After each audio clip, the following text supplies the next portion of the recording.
In the studio tonight, we've got the new NVIDIA 4080 Super from Asus, and this is the ProArt version.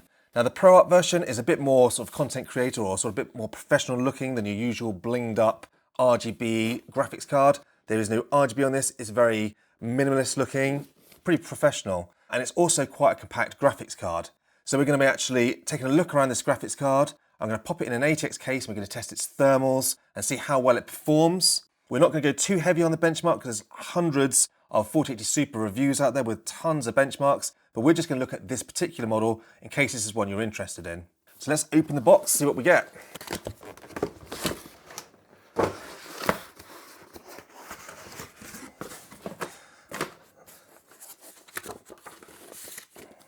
So first things first, we get a fold-out phone stand. For all you people that might want your phone in front of your PC, this is a quality bit of kit. Well done, Asus. A nice little card telling a bit about the ProArt, telling you it's a 2.5 card slot.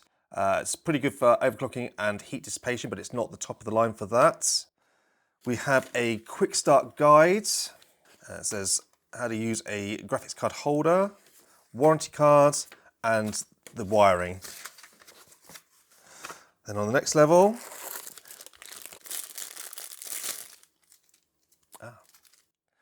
so we've got a nice Asus Velcro here, so we'll be able to wrap your cables up if you need to. And we've got the power connector adapter. If you've got an older power supply without the new 12 volt HPR, you just plug in 3 of your PCIe graphics card power cables into that, and then this one into the graphics card itself. Now the only problem with this one is it is very stiff around the top, meaning it's going to be quite ugly coming out of the graphics card, and also you don't want to bend it too much and damage the cable. And if you're running this in a smaller case or a tight case, that's going to be a struggle. So I did actually buy a Corsair sort of wiring loom, and this just plugs straight into my power supply via the 2 of the PCIe graphics card ports and then straight into the graphics card itself. And then being nice and soft and braided, that should make installing it into the case much easier. We'll put a link to that one down below just in case you need one as well. Then we've got the graphics card. And that is it. So here is the card itself. 3 fan, 2.5 slots. Looks fantastic. You've got the rear sort of blow through there. And because they put the heatsink slightly away from this backplate, you've got plenty of room. So even if the backplate is up against another card or your power supply or something, you have plenty of room for the air to come out of the top or the bottom of the card. Okay, so we're going to start by looking at the length of the card.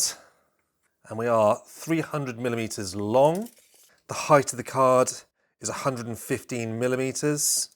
And it's about 50 millimeters to the backplate to the front. So just in case you put that in a smaller PC, hopefully that will help you check if you've got enough clearance.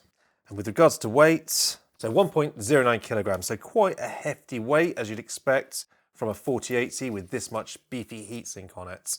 Right, so now I'm going to grab my PC, I'm going to rip out my 3080, and we're going to plug this in and take a look. Right, so I've got my ATX PC that we're going to be popping this ProArt into. So let's quickly rip the 3080 that was currently in here out. One nice thing about having an ATX case is they are very easy to work on.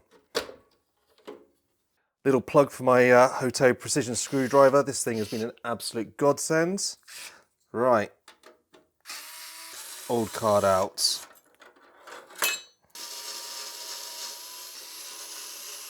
So taking the PCIe power cables out.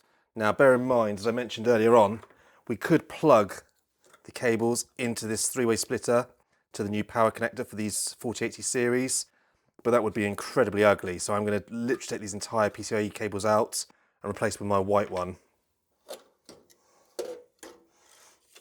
So here was my 3080 10GB Game Rock from Palette. It's an absolutely amazing card, absolutely loved it. This all lit up, so it did look great, but look at the size difference. So if you look at the width, it's a chunky old card, and it's also, oh actually, it's only slightly longer, but the thickness is a big difference. So if you're using it in a smaller case, this will be much easier to fit. So before I put this in, let's do the peel. Always satisfying.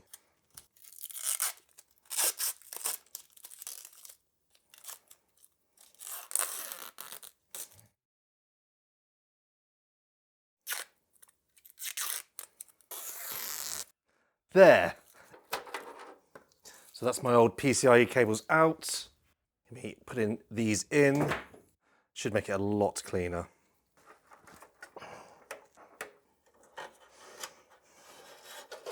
So we've got our new cable.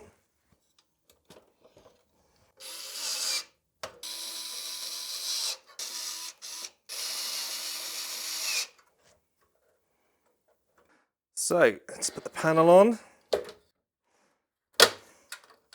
going to plug all the wires back in. We're going to test it out. Okay, so we're now up and running. As you can see, ProArt, no RGB, so it looks quite bare in this case, but that is the whole point of this model. The good news is the cooler seems to be working very well, and we will be testing the temperatures in-game in a second. Now I'm running it in an ATX case.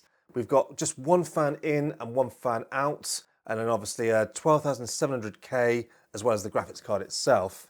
So nothing special, but we'll see what the temperatures are like in the case. But at the moment it's pretty much silent, but we will do an audio recording once we've heavily heated this thing up in game. So we're going to load up the finals. We're playing at 3440 by 1440 all epic settings. Let's give it a go.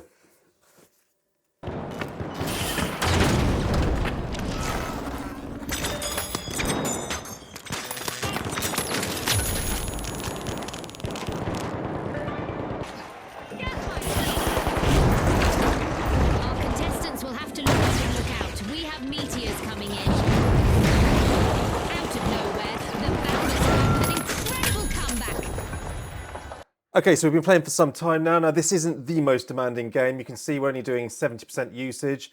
The fan speeds are only 35%, and this is, honestly, it's absolutely silent. Now at that we use about 160 watts.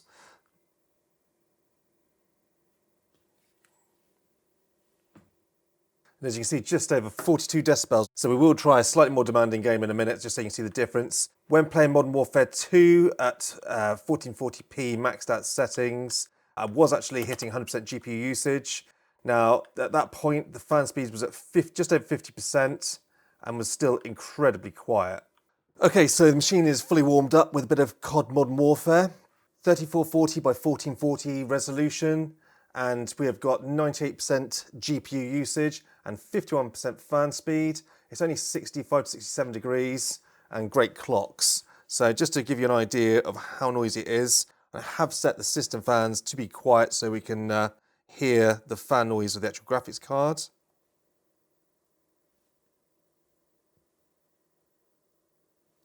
So, considering I'm used to gaming laptops, 42 decibels on full load at about 300 watts on a graphics card is pretty impressive. Although it's not much of a big change for this super range this year, the fact that Nvidia have reduced the price, it is still very expensive, but at just under $1,000 now, I think most people could probably push themselves to it if they want that 4K gaming or a high refresh 4040p gaming experience. I love this ProArt version. This is going to fit in a lot of cases that we do in our mini ITX builds. And I do love the fact that there is no RGB on it. So overall, a great card.